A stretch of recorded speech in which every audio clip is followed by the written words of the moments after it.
আসসালামু আলাইকুম। শুভ সকালের শুভেচ্ছা রইল।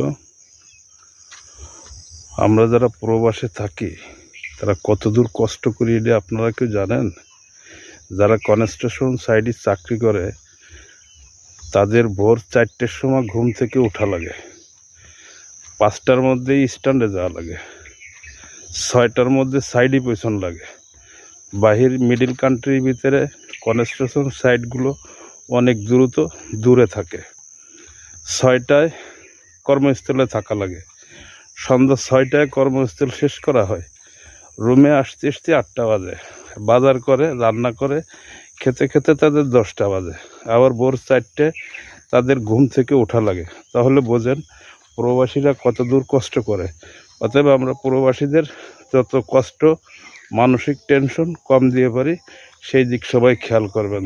ধন্যবাদ। ভিডিওটা সবার ভালো লাগলে শেয়ার করে দিবেন।